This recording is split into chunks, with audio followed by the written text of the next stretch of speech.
Welcome to episode 7 already, and the second episode of the partnership client series, which is super awesome. Tim and I both prepared one for your viewing and listening pleasure. Almost broke my tongue on that. Yeah, Tim, how's life, man? exciting. It's the Thursday we've been anticipating It since finally happened. August. I'll have to check, but I think the when KRAKEN meme, it's on Thursday. Well, it dates back to August, I think August 2021. And now it's finally the Thursday that it happened. We are going to be listed on KRAKEN. So that's brilliant. Deposits are open on KRAKEN as we speak. Trading will start on the 29th. And yeah, it finally happened. Yeah, I'm really excited actually. It's been a great it's been a great Thursday. That'll be the thumbnail. Yeah. No, it's great. We finally did it. We both cheered with our hands in the air, by the way, for the people that are only on audio. We looked like dupes doing it. Yeah, but we even have our own website in Dutch. Is QNT already on kraken.nl? And it is. Yeah. We are finally and it here. used to read no Thursday. But today it finally happened. Yeah, this is the Thursday. So we are finally there. That's great. I feel excited about it. This is one of the things I'm actually excited about for once, because it's a great exchange. They seem to be very good with their on and off ramp functionality. So a lot of people are happy with it. And if a lot of people are happy. Daily limits of 10 million. Oh yeah, that's great. Yeah, and a month, and I believe there's a monthly which is kind of shit, or a weekly of 100 million. Wow, it's kind of sad if you want to buy 2 super yachts in 1 week, you're pretty much screwed. But it's amazing. That's great news, and a lot of people are happy with it. So that means that the price usually goes up when people are happy. Yeah. Even Gilbert showed up in Maine on. Well, a bit earlier this night, and that is a very rare occasion these days. So it is something exciting, and we should be cheering about it. Now the next question is when gateways.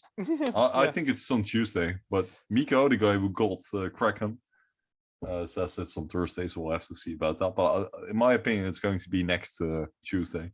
Yeah. Gilbert posted finally on KRAKEN, and it is finally because we know for a fact that Gilbert did the work to get listed on there at least a year and a half ago, when he was in the main Telegram channel. Link in the description.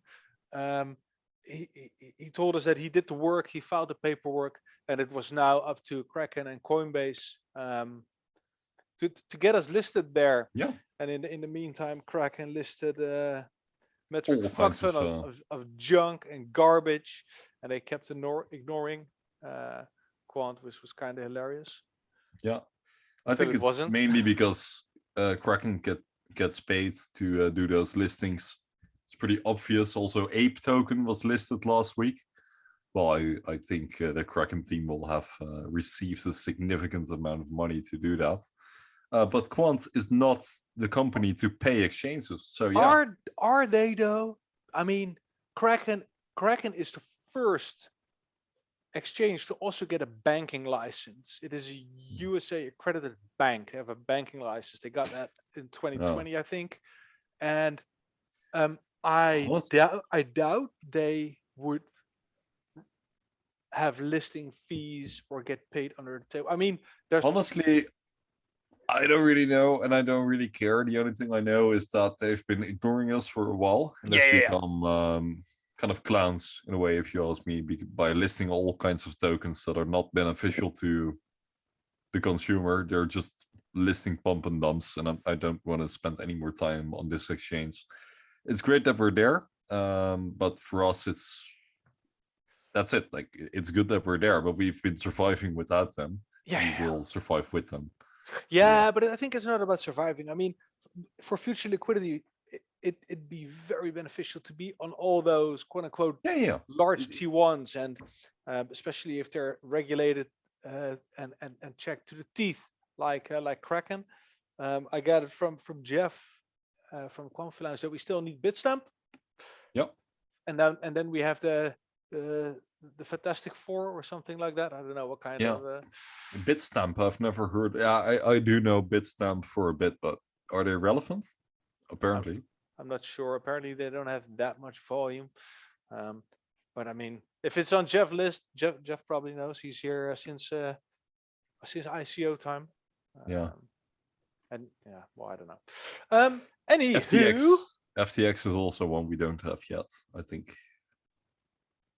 I don't know. Okay, let's continue because we're not here to talk about exchanges. Yes, we're not. Oh, by the way, don't expect much price action on that. No. That's the thing. Yeah, I think the price action today was that was kind of interesting.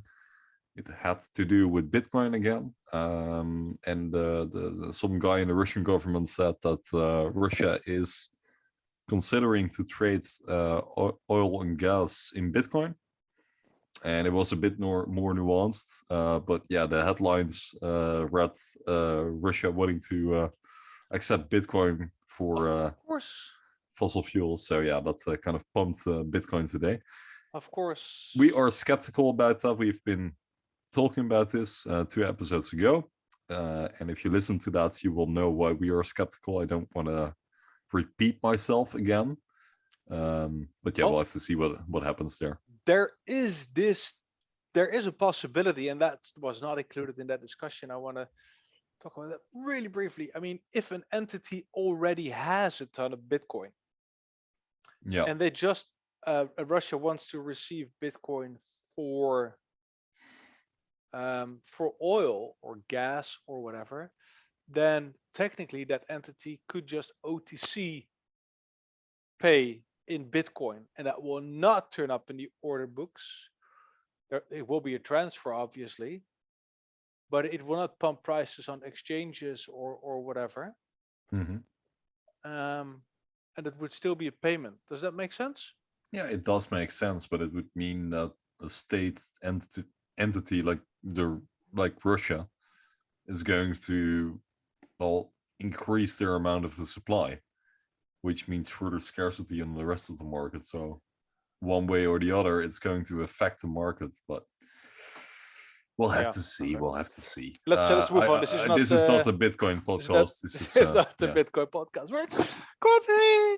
I was wearing my hashtag Quamfi tank top, but tank top, it's so it changed to the Quamfi crew. So the goal of today's episode is to talk about 2 new partnerships. We're going to discuss. I'm going to talk about SBI. It's not 2 new partnerships. No. It's not. But we're going to discuss 2 partnerships, and these are actually one is pretty old. That's mine. That's ancient, and Tim's is SBI.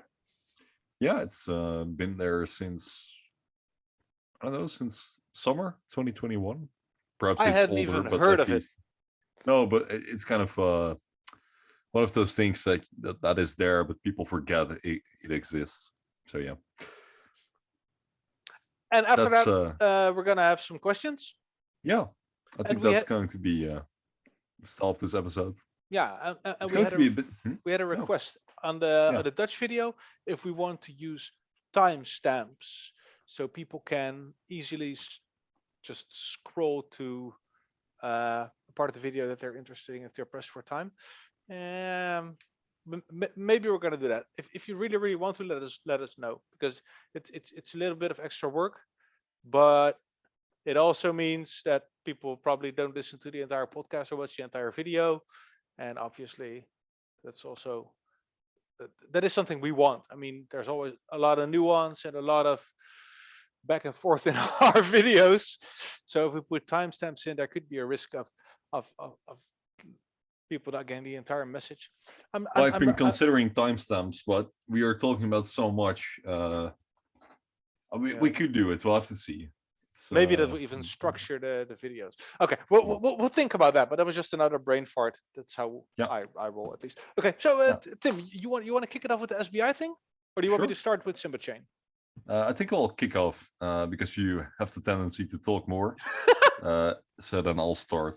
And I don't leave people empty-handed. I'll just keep my mouth full with liquids. It's weird to be with each other again. Our last episode has been with a guest. We had Bas over in the Dutch episode, and that was great. Developer, community, admin, and in general, good guy and tech nut. It was really interesting. Okay, so here, can you see my screen, Jarno? Are you there? Yep. Great. Okay, so we are looking at Quant Updates, my own page on Instagram, which I'm very proud of to run. And we are looking at SBI. This is oh, I lost you. I can't see you at the moment. I can hear you. I'm here. Okay, but I can't see you on my screen. Anyways, I don't have to look at your face, which is great. Okay. No, okay. That was a joke. So yeah, we are looking at SBI, and as you can read in the top right here, SBI Holdings is one of Japan's largest financial conglomerates, and it appears to be comfy. So if we Google SBI, you will find this. It's the Sumishi Net Bank. That's what it's called. And we go to Wikipedia. You can read it here. It's one of Japan's biggest financial institutions. And they have a link to Quant. And I'll show you why in this post. So yeah, here we have Wikipedia again. We can read it. I'm going to read it out. So SBI Holdings, sometimes referred to as a strategic business innovator group, is a financial services company based in Tokyo, Japan. The group's businesses and companies are held primarily at SBI Holdings. The company provides financial services in a wide range of categories, including securities, asset management, banking, and insurance, and has formed an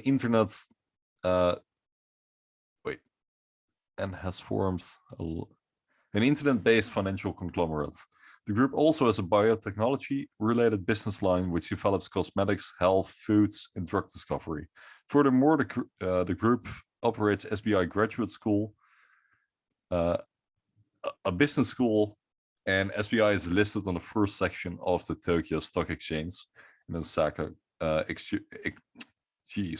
Osaka Securities Exchange. Sorry, I'm trying to move a bar here in Zoom, and it's really annoying me. Okay, so as you can see, SBI is a significant player. Jarno, are you still there? Still here. Okay, great. I can't see you, so I'm a bit paranoid today. Get a second screen. Yeah. No, for some reason you don't show up, but oh well. Okay, so it is a pretty significant party in Japan when it comes to financial services. Now, last summer, around the Tokyo Olympics, which were supposed to be hosted in 2020, but were delayed by a year because of COVID, we got an interesting moment on Twitter, and you can read it here. Shit, I remember this. Yeah. I didn't know this was the link. Yeah, okay, so this this was posted in July 2021. It was in the moment that the sky was the limit. It was around the time that we got Binance. We got Coinbase first, and then about a month later, we got Binance. It was also somewhere, you can check this. It was somewhere end of July. Yeah. Anyways, if you read the tweet here, it says, amazing drone show at the Tokyo Olympics opening ceremony. It's just like Quant Network is in the sky. So the logo of Quant Network appears to be in the sky. And then if you look at the tweets, for the people who are listening, you see a drone show and you see kind of, well, some kind of figure, a couple of drones are making a sphere. A sphere, yeah. Yeah, made by drones. And it really looks like Quant's logo. And then Gilbert, he replies to the tweet and he says, well, that's amazing. I love it. Quant will be there soon. And that's interesting because we saw this tweet and we had no context. We knew the Tokyo Olympics were going on and something was happening in Japan, but that was it.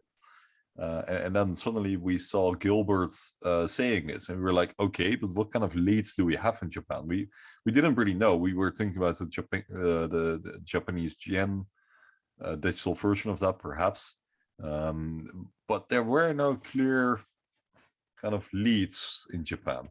But then, very interestingly, that was just a bit later. Something happened. I think it happened a week later, on the 30th of July. That was around the time we got listed on Binance. So a pure euphoria moment as well. CryptoEri, who is kind of significant on Twitter, on YouTube and other social media platforms.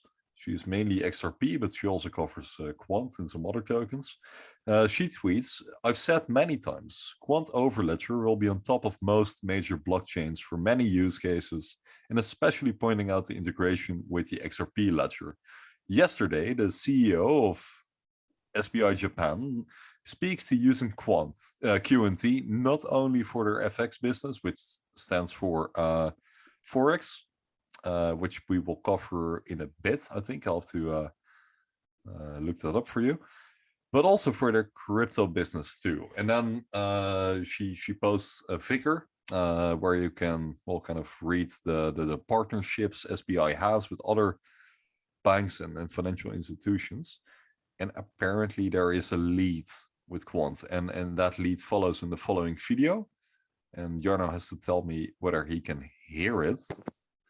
So I'm going to go there now, and we will be hearing someone from from the company, and it's in a webinar or some kind of digital presentation, and they suddenly name drop Quant in that fragment. So I'm curious if you can hear this. Here we go.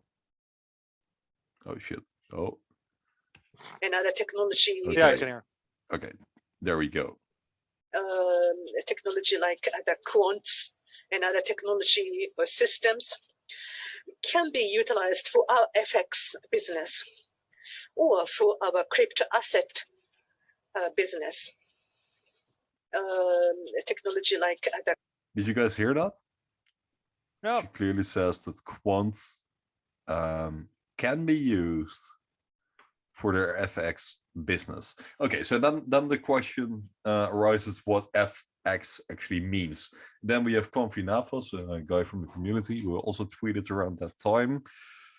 And he drops this tweet. So it reads, SBI Group Japan name dropping QNT and saying it can be used for its FX business. FX transactions are foreign exchange, Forex transactions in Japan reached 4,200 trillion yen in 2019. Imagine even 10% of those volumes being processed through Overledger. Now, I don't know how much the yen is worth. I have to look that up right now. I'm typing. Okay. Oh, yeah. It's 1 yen is 0.0082 US dollars. Okay. So what was the number again? 00. And then 1, 2, 3, 4, 5, 6, 7, 8, 9. Yeah. Okay, so that's still a lot of dollars. That's, let me see. Oh man, I'm so terrible at this. 1, 2, 3. That's 100,000. That's $34 billion. $34 billion if I didn't butcher the zeros. Okay, and then Navas says, imagine even 10% of those volumes being processed through Overledger. Now that's massive. That's massive. So that'd be 4 billion then. Yeah. That's massive, right? I think so. I'm kind of numb to big numbers. I don't. Yeah. It's a crypto thing, I suppose. Yeah. Okay, but let's imagine that happens. Okay, I added something else to that tweet. I mean to that post on Instagram, and we have to zoom in a little.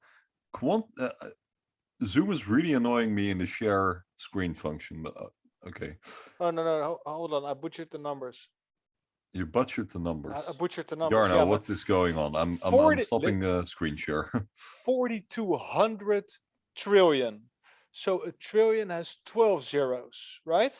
A trillion has 12 zeros. I mean, I don't know. I'm not a okay. mathematician. So let me see. 100. That's 3 zeros. 100,000. It's 3 more zeros. 3 more zeros. Oh man, it's a lot of money. It's a lot of money. It's more than 40 billion. It's a lot more. Number very high. Yeah, just don't let me do numbers anymore. Okay. Okay, I can see you now. Okay, so I can actually share my screen and talk. I couldn't see you. It was really annoying. Okay, so never heard that before, but I'll take it. Thank you. Oh man. Okay, so I added another slide to the post, and it's about the liquidity markets of SBI now.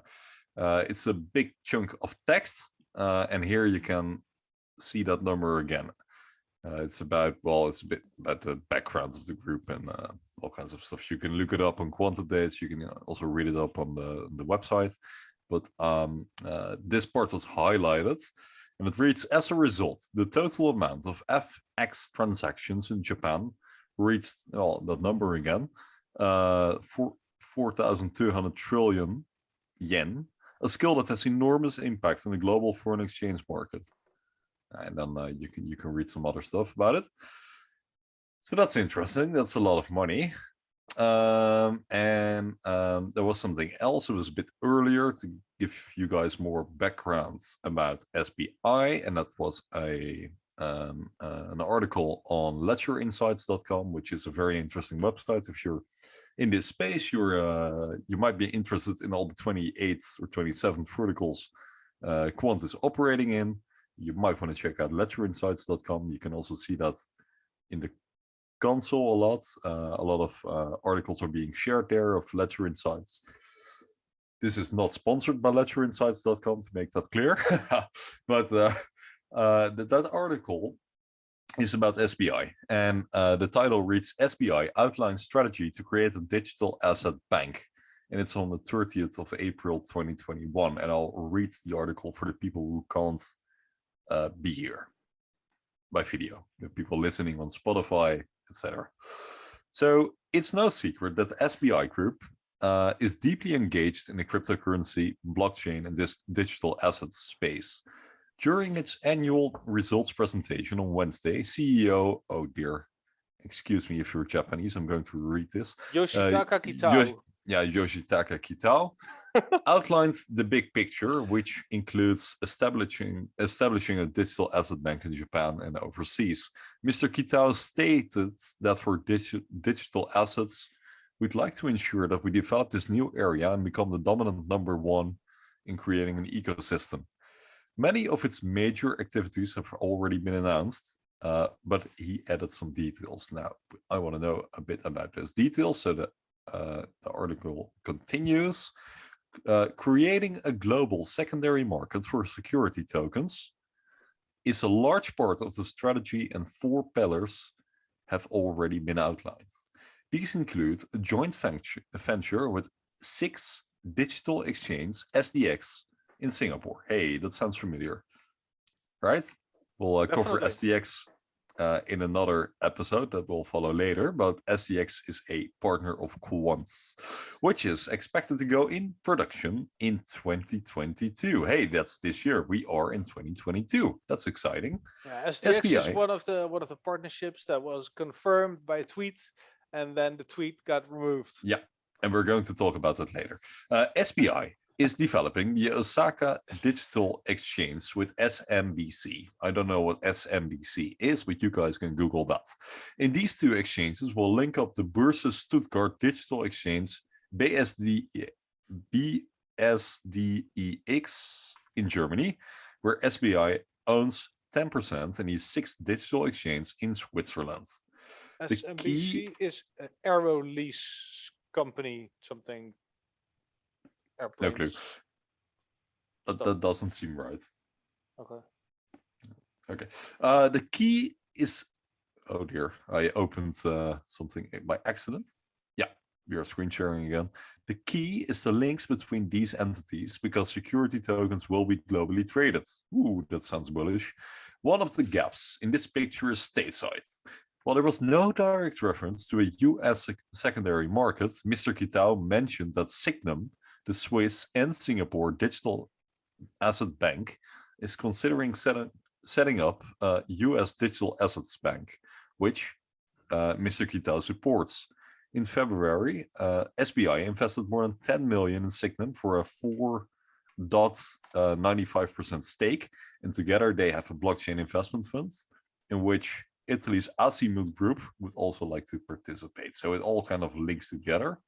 Then there is more. The article continues. I'm going to read this out as well. Yeah. Sumitomo Mitsui Banking Corporation, 50 billion US revenue, 103,000 employees. It was company was started in 2001 in Chiyoda, Tokyo, Japan. It has total active, so total assets 2,000 billion USD assets under management. They can transfer all that money to my bank account, I would be happy. Yeah, quant's future market cap, people. Yeah. Okay. However, in the United States, Signum would be up against some deep-pocketed competitors. These include Paxos, which was recently awarded a license for a digital asset bank and raised 300 million at a 2.4 billion valuation. Okay, so Paxos might be a competitor of that. Given SBI's ambition to itself become a digital asset bank, Signum appears to be an obvious target. However, it depends on how fast Signum grows. As a parallel, in July 2020, SBI invested in cryptocurrency market maker B2C2, that sounds like Star Wars to me, and ended up increasing its stake to more than 90% in less than 6 months. However, during that period, B2C2, that really sounds like Star Wars, I don't know, experienced explosive growth. SBI also stated it would be investing in other segments related to digital assets, including DeFi, NFTs, and CBDCs. Hey, that's interesting. While much of the action in DeFi is on Ethereum, given Ethereum's high gas costs, but so cute. This was back in 2021 in April. It seems SBI will also be looking elsewhere, especially at DeFi on the Polkadot network. Okay. That's a lot of information. But as you can tell, SBI is a pretty big deal, and most people don't really know about this partnership. But I think it's relevant. I think it's important that we are there, and I think we kind of have confirmation that they will be using our technology. And this is how insane Quant is. We have all kinds of leads like this, and most people don't really know. They're sleeping on it in plain sight. That was my case. I can see Jarno talk, but I can't hear him. Amazing lead. I love it. It's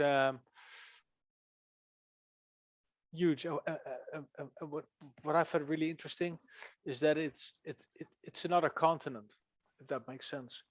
Yeah. I mean, if you look at what Overledger and Quant does, it wants to be a network of networks. It requires gateways to operate and to decentralize, and everything needs to connect with everything. So it's just a simple, stupid. I don't even know if this really is a thing. But the further the network spreads, the more nodes you want in between, in my opinion, for security and for all those type of connections.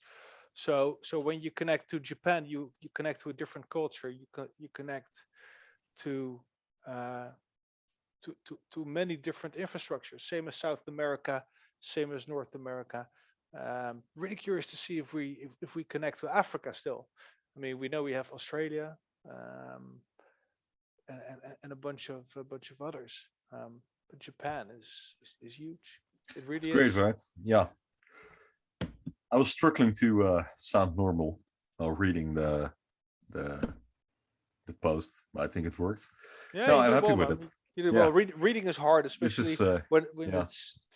it's text like these. It's Yeah. Now, anyways, it's an interesting lead, and people really forgot about this. Even the diehards, OGs who understand quant, we've been here since the beginning. I speak to them. I told them, hey, let's not forget SBI. I don't know. They were like, SBI, what's that? I told them, oh yeah, they completely forgot. I think it's not a coincidence because this was at the moment that we got Binance and the entire world was euphoric on Binance. And this happened kind of in the background. there was so much going on back then, man. Everybody was Yeah. trading shit coins, and the entire market was in a state of Total euphoria. Yeah, but this, yeah. Okay, but this is something that happened, and I really like to remind people that it happened and that it's there. Yeah. Because I think it's damn relevant. What's also going to be relevant is Jarno's case. He's going to make that one. Yeah. Teach me. SIMBA-Chain is a really old lead, and I spoke about this last week. Let me pop up my screen. Let me drag this to the other end. SIMBA-Chain. When I got into QNT somewhere in 2020, right after the COVID dip, there weren't all that many confirmed leads. SIMBA-Chain was confirmed. We spoke about that in the last video. Remind me to put a link to that video in the description. But what was also interesting, besides finance, and that's what I find really attractive about quant, is that it has so many verticals, and it's just not only finance. There's so much more, and SIMBA-Chain to me is a prime example of that.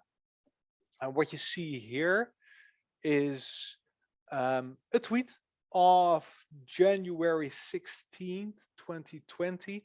And I know SIMBA-Chain is even older, but here SIMBA-Chain tagged Dreadbongo, Quant Network, Quant Overledger. Hashtag QNT is live on app.simbachain.com production. And then you see a screenshot which reads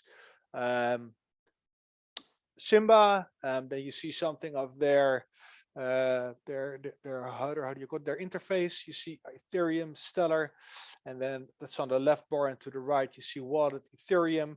You see a wallet address, and you see Quant mainnet and a slider to enable the token. Wow, I didn't know this. I've never seen this. This is interesting. Yeah. So this is their, okay, we're using QNT, and we're talking about use cases. So what do they do? So open up their website, and back then SIMBA-Chain, in my opinion, was like maybe 2-3 guys, something like that started a project. Maybe I'm how do I say that, downgrading it? Not sure. We'll get to a bunch of other tweets later. What you see here is use cases. This is their website, solving real-world problems using trustless Web3 apps. Find out how SIMBA-Chain has eliminated the blockchain barrier to entry and made it easy to build and deploy Web3 applications on any blockchain.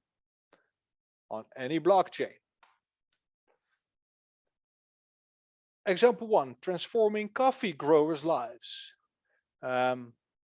Tox Restaurantes, I think that's what it reads. SIMBA-Chain and the University of Notre Dame launched a blockchain project with Tox coffee grower suppliers to support a completely trackable, auditable farm to Tox, in quotations, supply chain. Mexican coffee farmers have seen their income grow by as much as 700%. There's a video there. We're bullish on Mexican coffee farmers now. Why not, dude? It's no, but why not? No, it's great. Sorry, I was joking. These guys can now contribute, and man, my English words today. They can participate in our economy, and it's. I was just kidding. Yeah, I know, but to many people, I mean, it's only South America, bro. There's no money there. There's all poor, and they're poor because they don't have banks. They're poor because their economy is in shambles. They're poor because they are being oppressed, not necessarily Mexico. I'm not sure of the political situation there, but for many countries. So all these initiatives, banking the unbanked and enabling farmers to do their work and get paid fairly, I think is huge. Another example here, blockchain tracking for solar energy.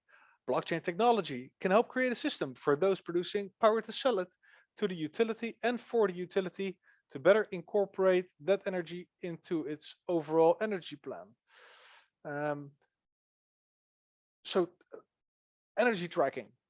The above one was looking at resources like coffee and making sure everything is fair and you can check where it came from. Another example, tracking cost, insurance, and freight with blockchain.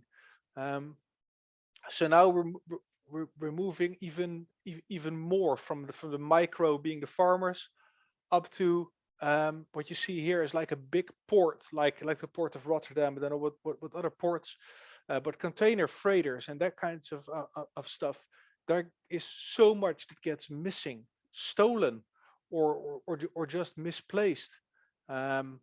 This reads: cost, insurance, and freight (CIF) is an expense paid by a seller to cover the costs, insurance, and freight against the possibility of loss or damage to a buyer's order while it is in transit to a port.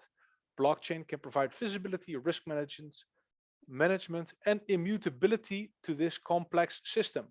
So example, cargo ship goes up to sea, containers are scanned in, they go on the boat leaves, and in transit, big tidal wave, whatever, a couple of containers get bumped overboard, they come into port, they scan all the containers, a couple are missing. How do you know which part of the trip they got missing? And with blockchain, it is simply not possible to change the logs. If you have paper logs, which are still being used in many places, you can easily, quote unquote, lose 2 containers. And with blockchain, that all gets, this is a pretty simple example. But with blockchain, it's way harder to steal or to embezzle or whatever you want to call that. Another example, measuring manufacturing productivity. Overall equipment effectiveness, OEE, is the gold standard for measuring manufacturing productivity. Simply put, OEE identifies the percentage of manufacturing time that is truly productive. FIDUS Global is seeking to bring irrefutable trust to the manufacturing lifecycle through blockchain. Next example, supply chain early warning system. Another example, securing distributed additive manufacturing. And it goes on and on and on. There are, I'll take the rest too. Tracking production on the blockchain. Robust analysis. Planners using Ansel's POM tool can now record approved plans and changes in a blockchain ledger using SIMBA-Chain's smart contract as a service API integration. API integration. Nice. Adding accountability to child support. Over a quarter of all children under 21 are living with only one parent. And of that number, 56% received only partial or even no child support. Incredibly, 23 billion is left unpaid by the end of the year. Kyle Luster has a solution to fix the tracking and transparency. They're using SIMBA-Chain for that. So you see all these companies, better housing records, etc. These are all solutions SIMBA-Chain creates. And Quant is in their tech stack to make it all possible, because some things you see, I'm going to bring up some more quote unquote evidence later. Well, not quote unquote, it's going to be evidence. You see a lot of things returning, multiple blockchains, APIs, all that kind of stuff. I think it's amazing. These are so many verticals besides just the finance bit and the standard CBDC bit. I think that's amazing. SIMBA-Chain is growing so fast, because I was doing the research for this video and I knew about the Department of Defense connections they have. One you can see right here, the 3D printing industry. Blockchain secures distributed additive manufacturing in the US Air Force. I knew about this one, and I knew about the Navy. We're going to see that one later.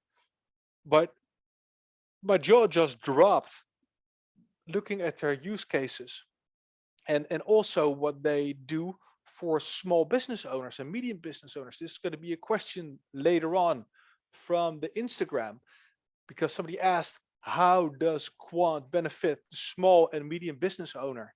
Well, in a way like this, it's with Overdebt, you can just plug everything in and try everything, because it is not dependent on big expensive systems that take a lot of time to integrate with. But we'll get to that later. What you see here is the US Air Force collaborating with blockchain as a service company SIMBA-Chain to enhance security in additive manufacturing.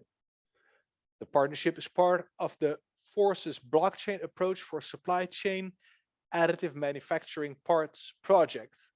In short, Basecamp. Nice. I always find it interesting how to use these very neat sounding acronyms.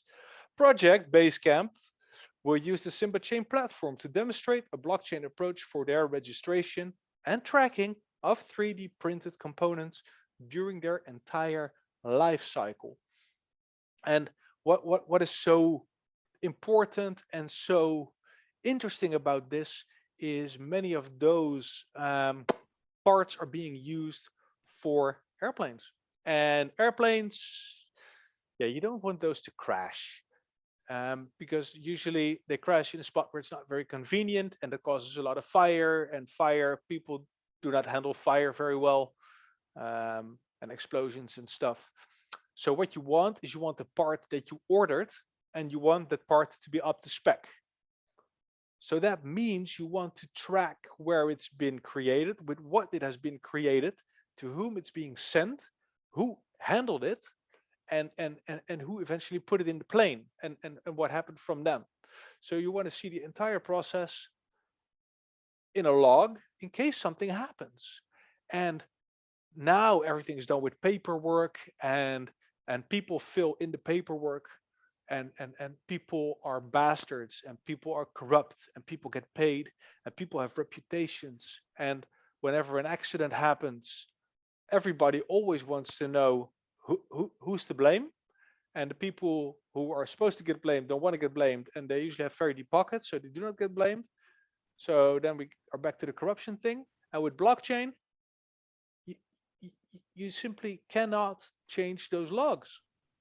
So if you cut corners and you used some sub-spec piece of plastic because that was like 10% cheaper, then they will know. And you cannot change it. You cannot simply shove it under the rug, or whatever it's called in English. So this is really, really, really important. And yeah, solutions like this just pay for themselves. And Simba managed to net the U.S. Air Force with their product. Again, I'll put all these things in the description of the podcast or the video. Highly recommend to have a look at this, and just broaden your own view on what is possible with quote unquote crypto, because it's so much more. What we see here is another tweet. It says, it's a tweet from SIMBA-Chain. Congrats at SIMBA-Chain team, another 1.5 million contract, making hashtag blockchain easy, hashtag BIDL at MFG USA, at US Air Force, at MXD Innovates. And what you see here is the Department of the Air Force.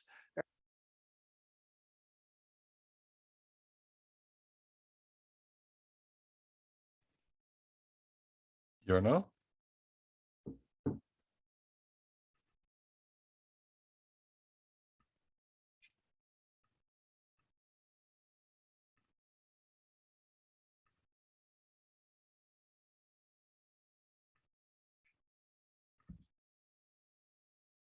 Jarno, can you hear me?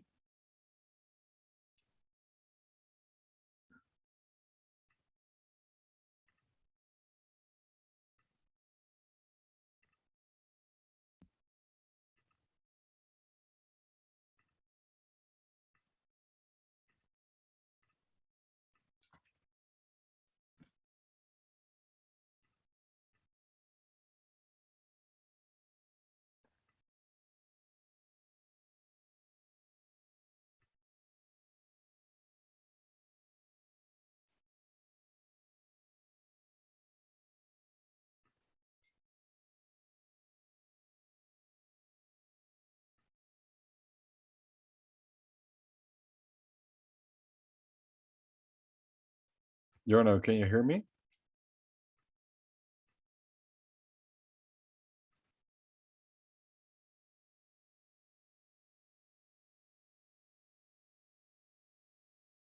Jarno, do you hear me? Doesn't.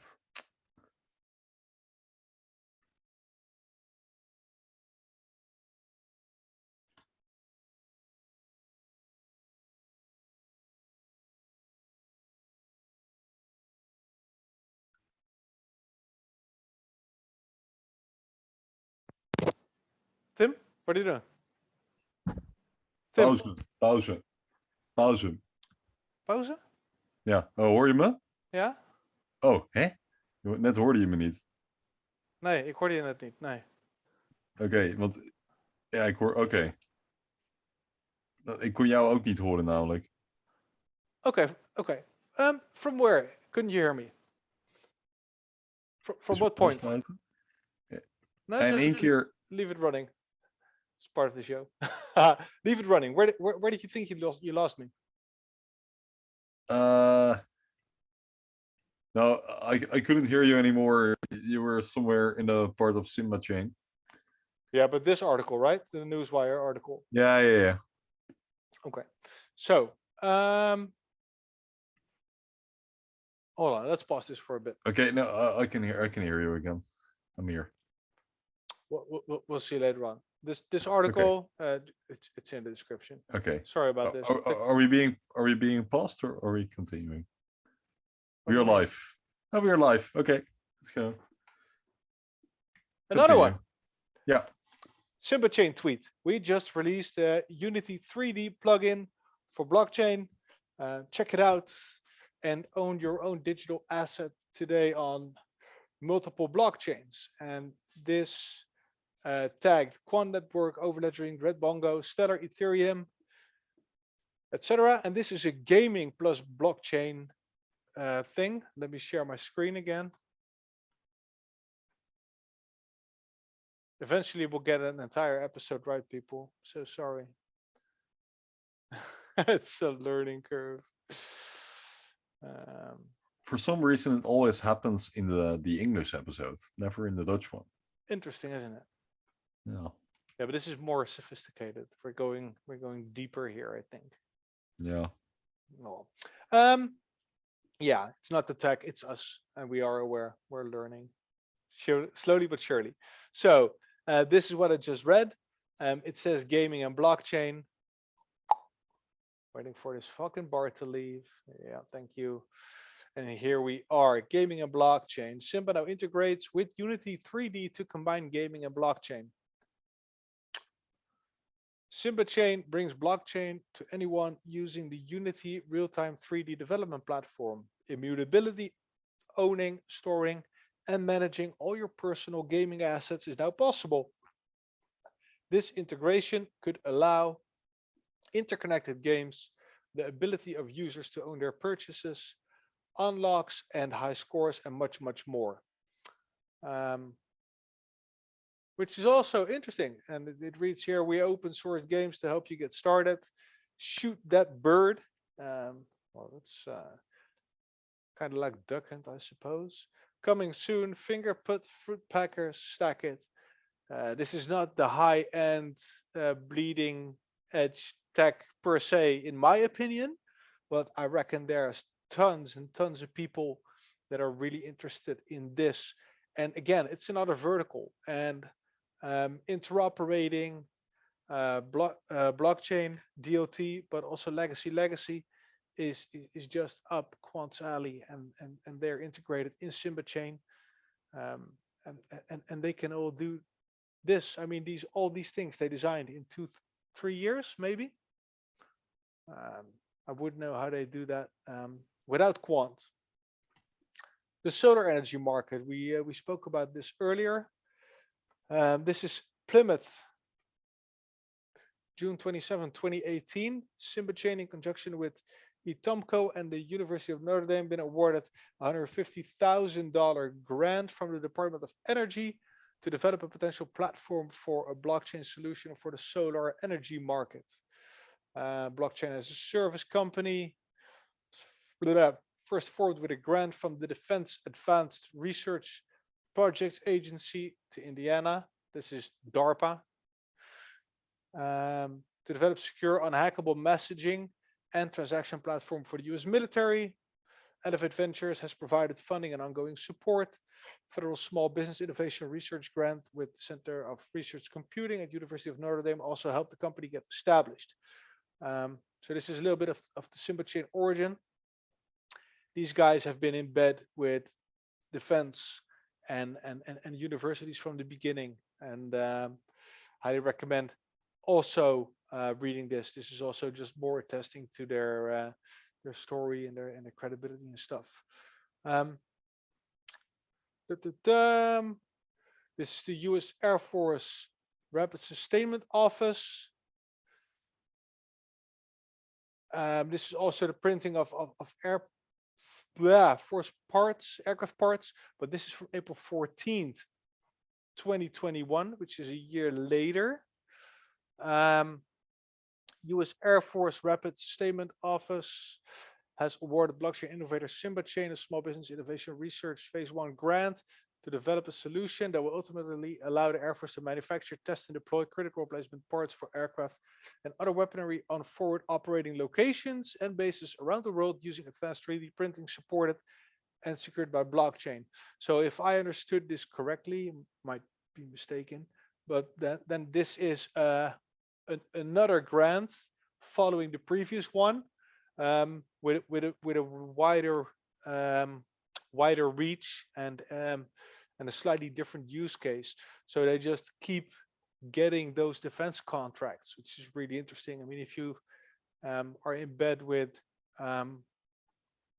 Department of Defense and you're doing your job, they're pretty loyal because they usually do their homework pretty well. If companies can be trusted or not, and if their software is up to snuff. So really interesting. This also March 3rd, 2020, Hyperledger, #Fabric, and Burrow adding to our platform among RKS Smart, Quorum, Ethereum, Stellar.org. They are all also integrated into their SIMBA platform. And Quant is interoperating everything. Yeah. It's in my opinion, one of the biggest known rabbit holes that we kind of forgot about for some reason. And just because they attack so many verticals, and I am still, while I was reading this, amazed about the sheer width of everything they're doing. And obviously, eventually, when you have a solution ready, and you know how it works, you can kind of copy paste it and then tweak it a little bit for another use case. But they're doing it, and it's just like at least 5, 6, 7 different verticals that they managed to secure in a little over 2-3 years. To me, it's astounding. Really is. And I do think that is for a large part due to Quant allowing them to simply connect everything and make everything talk to each other and make everything work. And if something doesn't work, they can just try something else. It sounds a little bit the trial and error, but you do not have the lock-in and the troubles that come with that. You don't need to change your entire technical infrastructure. You can just provide a software solution, so you don't have to mess around with the hardware all the time. And that is, in my opinion, huge. What do you think, Tim? I've been It's yapping. interesting. I've been yapping. You've been yapping, yeah. Yapping. Yeah. Well, it definitely is interesting because I never, well, never is a bit of an over exaggeration, but you barely hear people talking about SIMBA-Chain, and it could be because it's been an old lead. So it's something that happened long ago, and since that point, we just simply know they are a partner, and then a lot of new stuff happens. We kind of forget that it is going on. It happens a lot, doesn't it? It does. We always focus on the most recent stuff, and we forget about what happened in the past. And I think that's just human nature, I guess. But the funny thing is, with Quant, is that well, everything is being established, and then we just move on and we just focus on the new stuff. But the old stuff continues as well. The development is continuing. So we know stuff from a couple of years ago, while those products haven't been standing still. They are further than back then. So Hi, Jack. yeah, sure. But that makes it so interesting. I me. hijacked this. Look, SIMBA-Chain. I almost missed this. Healthcare. To build blockchain-backed local health alert system for MXD Innovates to establish a rapid response medical goods supply chain marketplace and to advance data analysis to track future demand signals.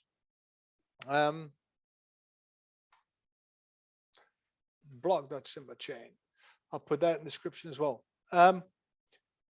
SIMBA-Chain keeps going, and what I wanted to show, that's why I started scrolling again, is people in crypto land tend to think that when somebody isn't name dropping you every 2 or 3 weeks, that the partnership is over, that the love is gone. Yeah. That you need to hold hands with your B every time. Take a look, for example, on, I'm still waiting for my Flare airdrop, the Spark token. There's this French guy, he's called Hugo Fillon or something. This clown has been promising since July or June that we will be getting a Flare airdrop. I was in this XRP army back in 2020 when I didn't know about Quant. I was a noob. Anyways, I happened to be there during this moment that they took a snapshot of the XRP wallets, and they promised us that we would be getting a Flare airdrop somewhere Q2 2021. Meanwhile, it's March 2022, and I still haven't received my token. I think I did receive some tokens, but I still can't. No, I actually didn't receive the tokens yet. And everyone is still hyped about this project. Well, it's literally nothing. And the only reason people are hyped is because they make all kinds of promises on Twitter. That's the only thing they do. They only promise stuff. They never deliver. They will never deliver. And then everyone is talking about it. And then actual products which are actually being developed, you never hear people talking about it. It's so weird how that works. Yeah, that's It's exactly so the weird, other man. way around. Huh? That's exactly the other way around indeed. Yeah, it's so funny. It keeps fascinating me. Sorry, it was kind of That's okay. a detour for me, but I'm just frustrated about that. But just to be clear, we can't buy SIMBA-Chain somewhere in the market, right? Yes, you can't. We can't. Okay. Yeah. And Yeah. people are going to DM me, hey, I want to buy Simba. No. Okay. But SIMBA-Chain tweets March 19th this year. What a great couple of weeks. Polygon selects SIMBA-Chain to collaborate. Now there's an article here. I'll leave this tweet So I'll put it in the description as well. No, I fucked it up. Partners, Polygon, Mogul, Strong Salt. That's great. Yeah, and it's also interesting because they are doing stuff with NFTs that should get some people wet, probably, because last chance to register for considerations for choosing an NFT marketplace with SIMBA-Chain experts Sigmund Grunfeld and Manny Patel today at 3 p.m. Eastern Time. Considerations for choosing an NFT marketplace. Hashtag NFT community, NFT marketplace at Simba Market. Hashtag NFT project, hashtag NFT. So they are everywhere, in my opinion.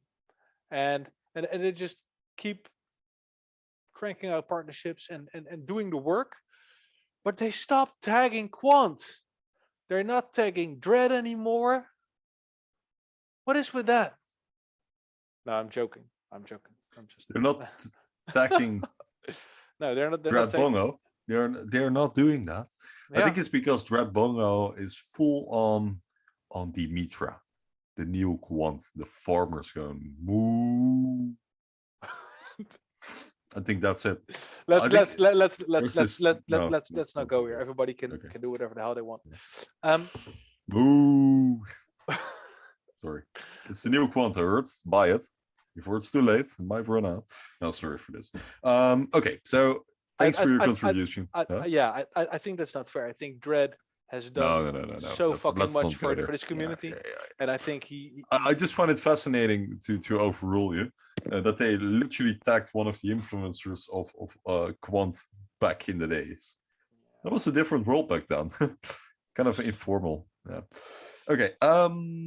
Let's go to questions from Instagram. I suppose so. What time is it? It's 21:41. Oh, we went through that quick. Figured it lasted longer. It took longer. Yeah. Okay. Let's see. Questions. How can small/medium businesses use and benefit from Quant's OS from Overledger? Give us some real examples.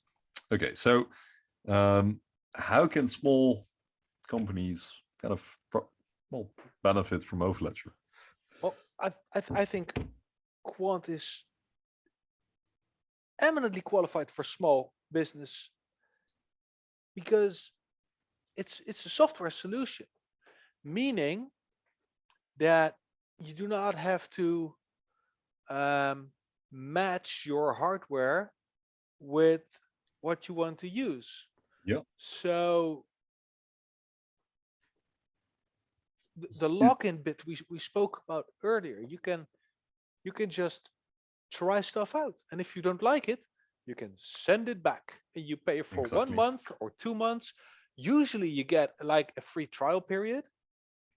I don't know how that works on that level, but you do not have to acquire big data centers. You do not have to.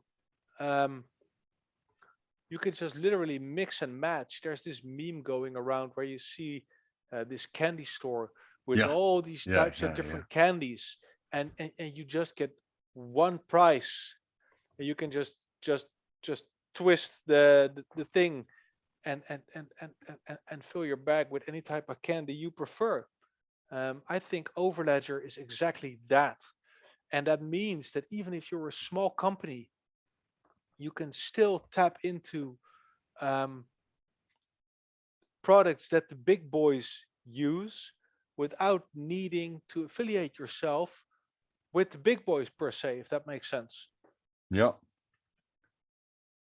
And this might be a little vague. I'm not sure how to make that smaller. Tim, maybe you can have a stab at it. I think I'm just looking for that meme of that candy. Probably won't find it. No, and it's very relevant. But I think the point that I can make regarding like smaller companies is that it will cost you a lot of money to develop your own stuff. That is a very costly operation. So why would you kind of reinvent the wheel if you can literally buy a license to an operating system that will do everything for you. Why would you develop your own operating system on your computer where you can just also buy a Windows license? Will it make any sense there? Yeah. It's literally that. You don't have to develop stuff yourself. So that is the way that smaller companies can also kind of contribute. I mean, no, contribute is not the right word. Yeah, Like benefit. Yeah, and what's also a thing, if all your partners, that was the point I wanted to make earlier, but I didn't get it through entirely, are using, or your potential partners or your target audience are using a specific solution that costs a fuck ton of money and resources to get into. Say it's a legacy system like all the dumbass banks are still using. If you want to interoperate with them, before Quant Overledger, you needed to adopt their system. It makes no logical sense whatsoever if Tim and I decide we're going to start a bank. We're going to be a bank and we're going to build it on a blockchain. And this blockchain bank is going to be called the Quamfi Show. And we're going to be the only blockchain bank in the world. And we cannot simply interoperate with any of the other banks because they are all using that old legacy shit. So that means if we want to become a bank, and we really want to, we have to let go of our innovative blockchain idea, which is ludicrous. It's ridiculous. Why would somebody want to do that? Simply because otherwise you simply cannot enter the market. And what happens, in my opinion, when you enter the market and you simply adapt to the rest, so you downgrade your ideas and you just fit in, then you're also locked in, and you cannot innovate before the rest do, because you have to move in sync. Because if it desyncs, then we got a problem. We spoke about this in the CF video last week. So that's a problem. And now you can simply build a DeFi solution if you want in a Web3 kind of way, and say, okay, we're going to get a banking license. And obviously you're going to need to jump to a fuck ton of hoops and bureaucracy to become a bank. But it's just to make an illustration, because banks are the most ancient and slow entities in the world, because they do not have to change, because they have the monopoly, they have the money, they have the girth to sustain it for a while, because everybody just, I mean, I was getting some cash last week. I rarely ever get cash, and I went to the ATM and I grabbed my phone and I'm like, fuck, I never carry my ATM card with me ever. So I needed to drive home, get my ATM card. I was like, why the hell can't I just scan my freaking phone? Just like I've been paying with my phone for 10 years, people in the Netherlands. 10 years. I've been paying with NFC. Near field communication. 10 years? Yes, what 10 years. ING. What is your bank? ING. Oh, really? Yeah. Okay. No lie. And okay. So I never bring. Is it 10 years? Yeah. When I started with my studies, maybe nine, but no. Okay. 9 years. Oh. So I never take my ATM card with me. But we have the technology. We've been having it for 10 fucking years, but we still need bank cards. And you know why? Because a bank card costs €5. The bank card lasts about a year if you carry it, but they make so much money selling you a freaking bank card every time. Sorry. Yeah. No, but it makes sense. And to bring it back to the question. Sorry. No, it's fine. I didn't know ING already offered that back in 2014, 2013 or something. 2013, 2014. Yeah, definitely. Oh, wow. Yeah. I feel like a boomer when it gets to this. I'm really old. I'm also frustrated by move to another bank. Let's not go here. I'll look up the facts here. Okay. But yeah, let's bring it back to the question. It just is beneficial for smaller companies to just use software. They can just buy a license and they don't have to reinvent the wheel. And you were also asking for examples. I think an example would be all the clients that use Oracle. So Oracle has around 400,000 clients. While they can't all be at the size of Goldman Sachs, they will also be just your local bakery. And they also need the technology. But they can't develop it all themselves. So they will use Oracle as their software provider. And then Oracle redirects you to Quant. That's the way it is. You just buy a license. You just buy the service. That's basically how the question will be answered. Let's move to the other. Well, Jarno is looking up. Yeah, I can't listen in English and type in Dutch and think of. I'm terrible at Googling. Let's move on. I'll get back to this. And there was this other question. Yeah, I think we'll have to do this some other time because it is about the team's resume. Oh yeah. I think it's very interesting. I think we should do this, but I thought about this already. I don't think this is the moment to do that because we will need a lot of time to get that going. Yeah, that was the question. To try and fud the resumes of the. No, cover a word. FUD could very well. The team's incredible resume. Pick it apart. What was their job? What were they doing, etc. Pick it apart means. Pick it apart, as in he means as in. What were they doing? Where are they from? Okay. I think that's perfect. A great question, but that's something we need to do in another episode because I read it and I thought they wanted she wanted us to pick it apart. Like, this is bullshit and that is shit and that is. I'm sorry, that was my counter Instagram bias. Yeah, I'm sorry. That wasn't the question. I think it's a great thing, but we'll do it in another episode because we will need to prepare. Definitely. I don't want to do this out of the blue. No, definitely. Yeah. And we will be talking for more than an hour if you cover all that, I think. Okay. Yeah, that was the question. Gil isn't that impressive. No. I read on Telegram there were some investors. They analyzed him, and he wasn't in the impressive. Okay, so there were some other questions. Price predictions. Let's not do that. Staking. I'm not going to answer that. QRC20 standard. We've covered this, and okay, yeah, something else. Okay. Well, those were the questions. 2 questions. People don't really engage with us in terms of questions. I'm not sure why. Yeah, is there anything else we can talk about? Man. With Quant, there's always stuff to talk about. What was something? Yeah, it's kind of sad. I really wanted to. I finally got my first salary today, and exactly today the price is pumping.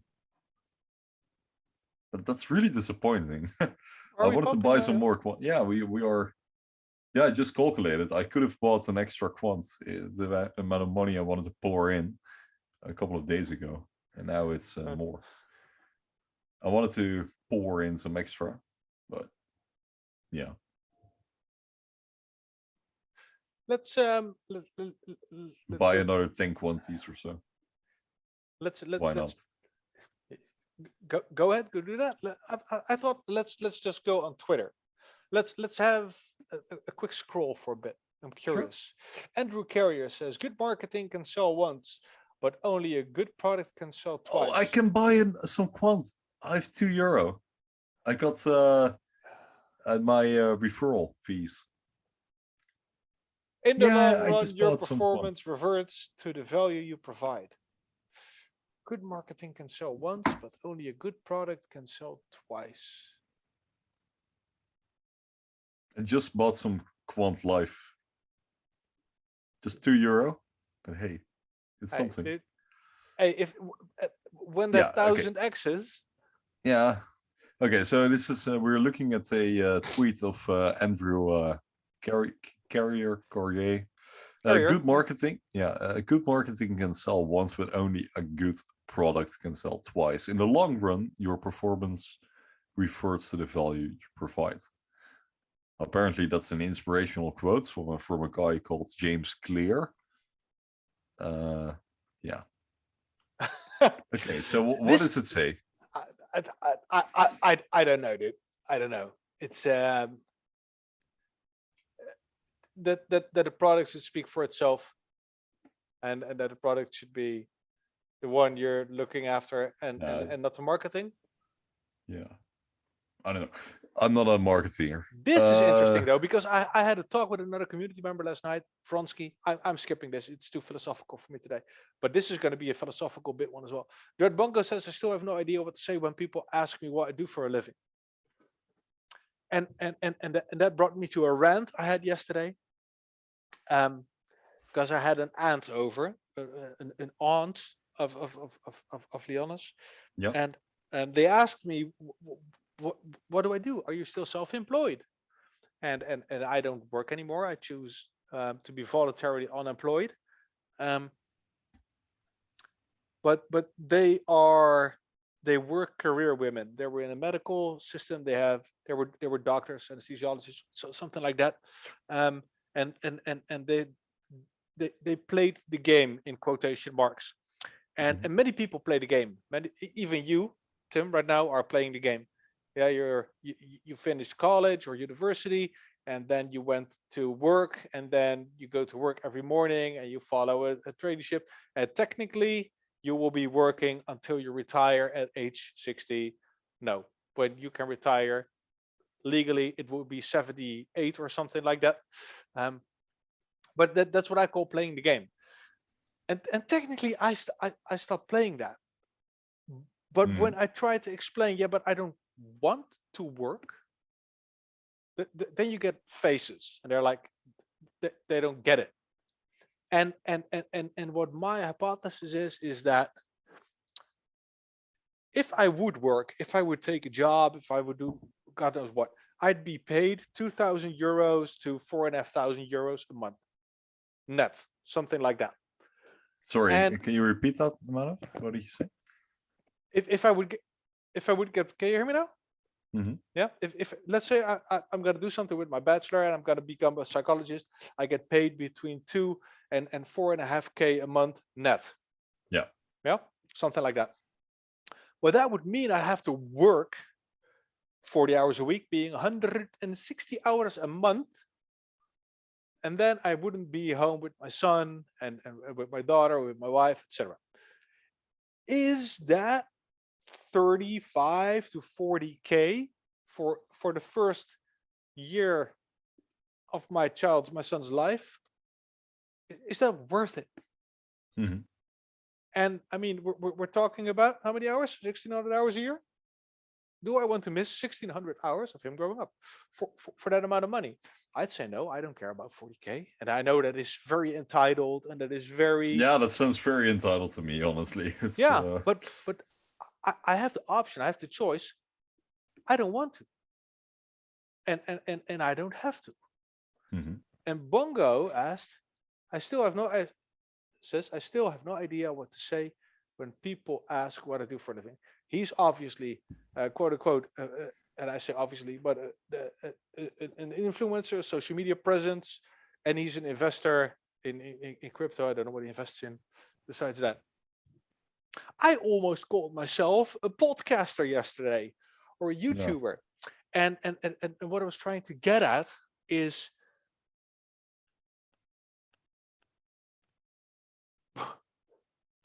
I actually felt really strange because on the one hand, I'm proud for the decision that I took.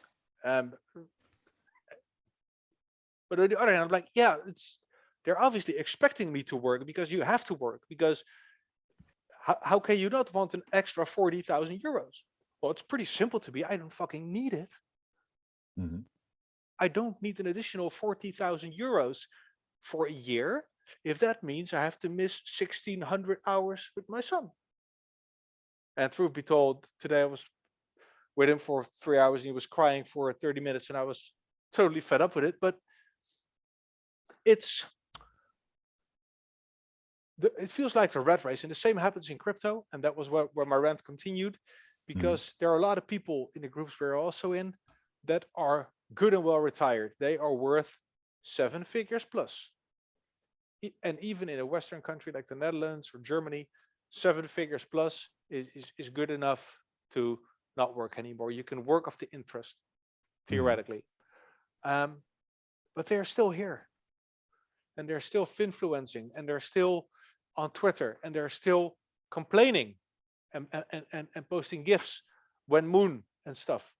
And Yeah. and then you get the comparison with cars. Oh, I want a Ferrari this and I want the Lamborghini that. And I'm just thinking, we all want to break free, and I say we all, most of us want to break free from the matrix. We just want to plug out. We want to stop being part of the system in some way, shape, or form. Yeah. Either that's financial freedom, time freedom, or whatever. And then we go into a subculture like crypto, and then we hop into the, how many tokens do you have? How many millions do you have? What kind of car do you drive? Oh, they bought a mansion with a jacuzzi. I want a pool. I don't want a jacuzzi. And then I want a sauna, and then I want this and that. Can I interrupt you for a bit? Like, yeah, of course. You're renting. I agree with what you're saying, and then I was in, we were in the same discussion. I'm not sure if you read that, but that was a bit earlier this week, and it was about a staking protocol. I don't know. I never listen. I don't care about staking protocols.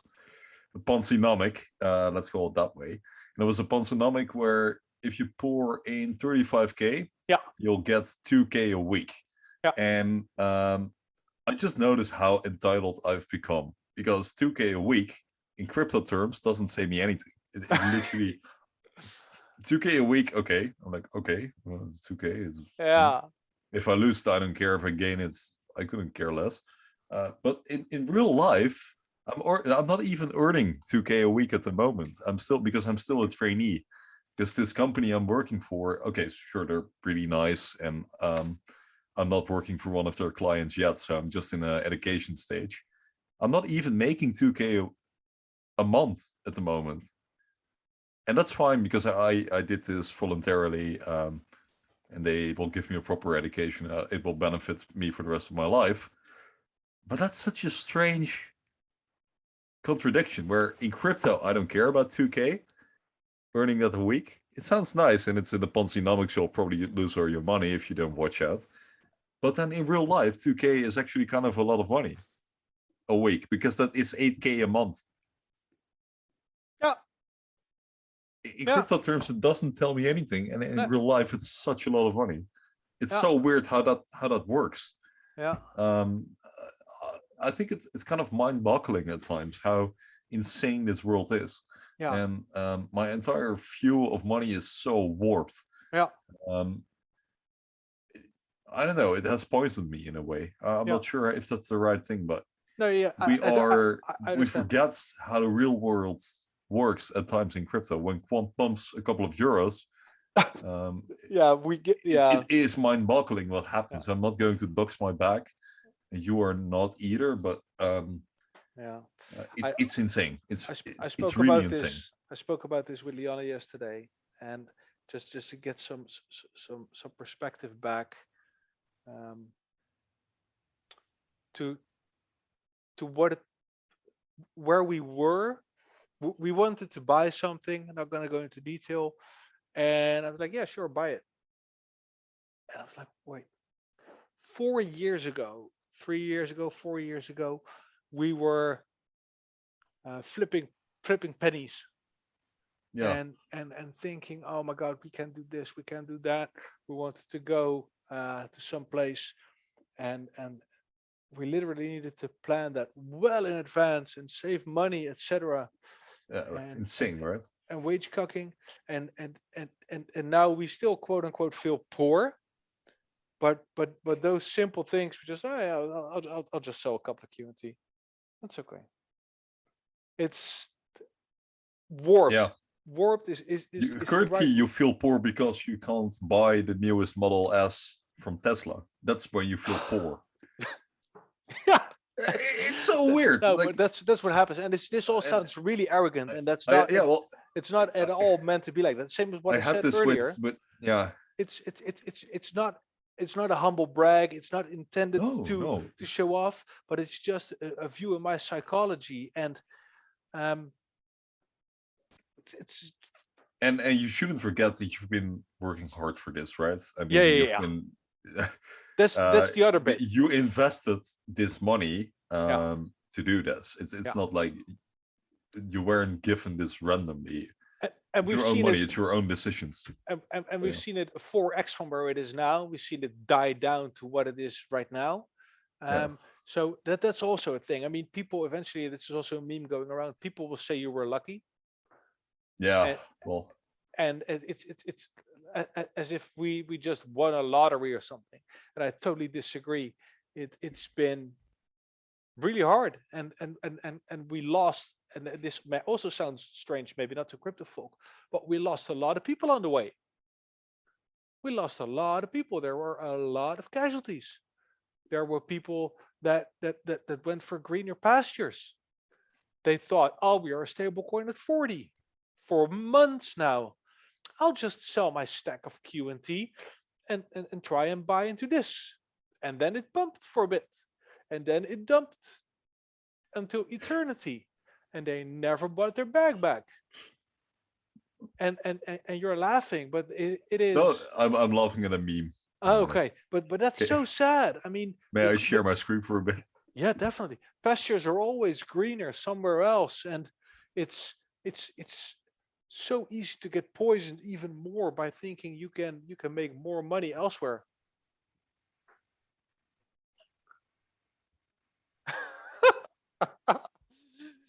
Oh man, what you see here is you see a guy on the street, on the corner, literally on the street corner, in a t-shirt, jeans, and he holds a cardboard box up where somebody wrote on "Buy Quant," and they photoshopped Gilbert's head on it, and it looks seamless.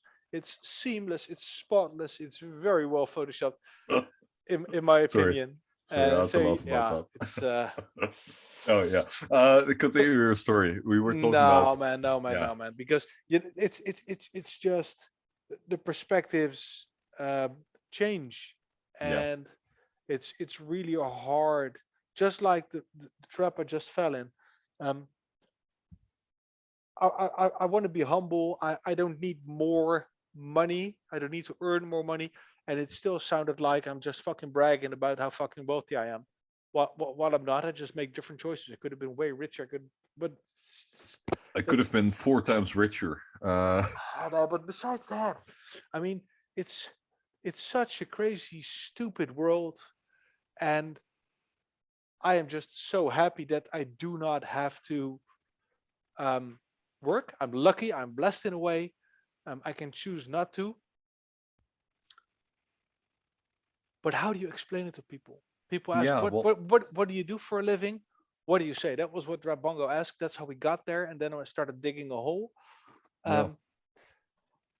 Voluntarily unemployed, people don't get it.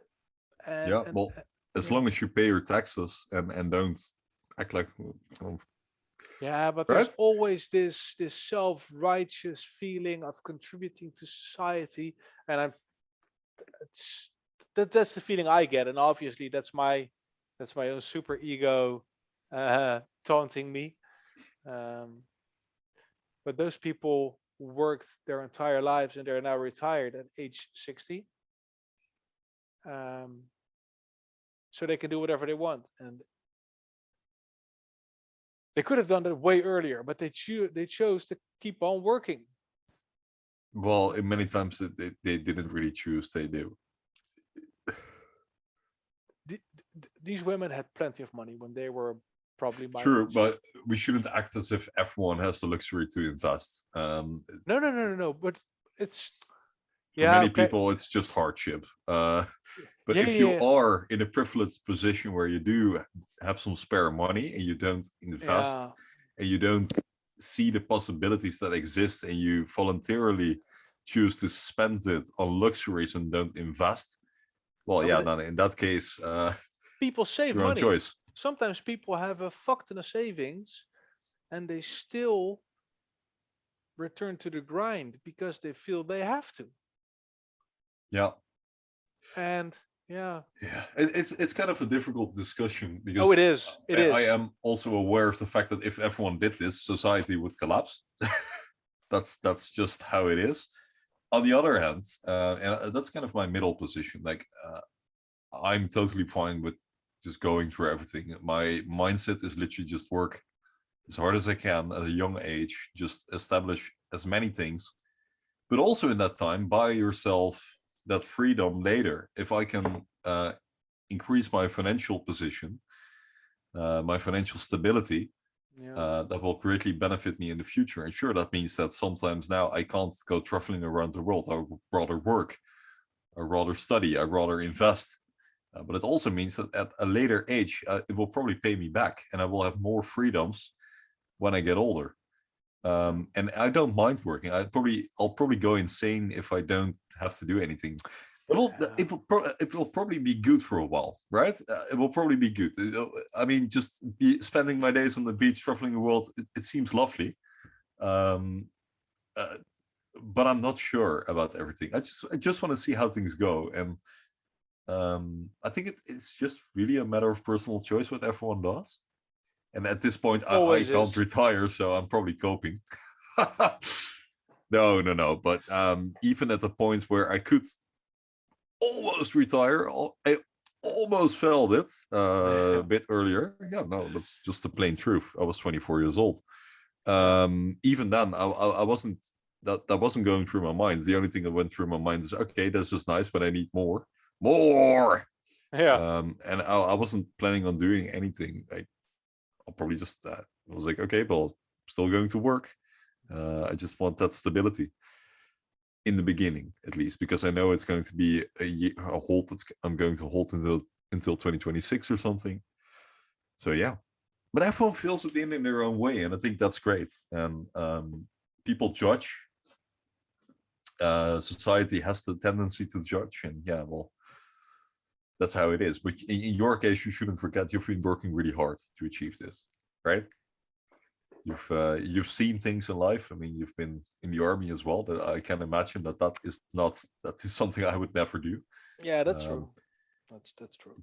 You worked very hard, so you deserve it. Yeah, it's. And you've also weathered the storm. You could have sold in panic. Yeah. You've weathered that storm. You're still in this the flipper cost, what's it called? The pinball machine. Yeah. You're still in the pinball machine, so don't be too hard on yourself there. Yeah, that's also true. I mean, we did make sacrifices to get here, and indeed. I mean, come on, dude. We can't complain. The house we live in and stuff, but it's yeah. Let's move on.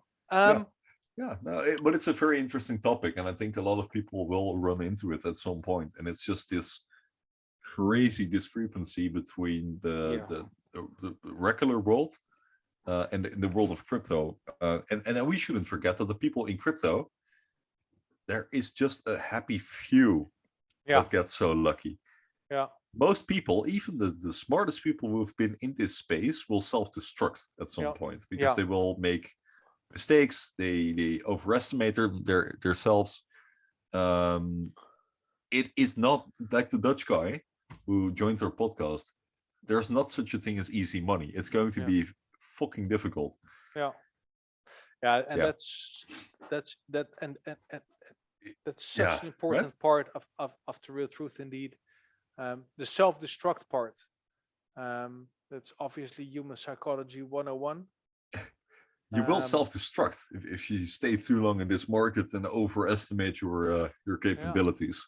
Because the market doesn't care, and it's rough. And that's also the reason why I'm kind of okay being off Telegram, just spending my days just doing the stuff I studied and actually enjoy it. So we'll see how that goes. And, in my mind, I just have the idea that in 5 years' time I'll be on a beach somewhere. That's kind of I'm going through it. But in the meantime, I'm enjoying the show, and knowing that I'll probably have more freedoms in the future is a great thing.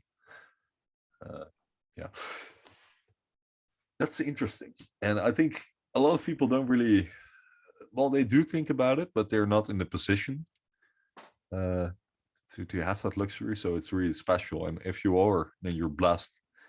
I think investing in any way is a great decision.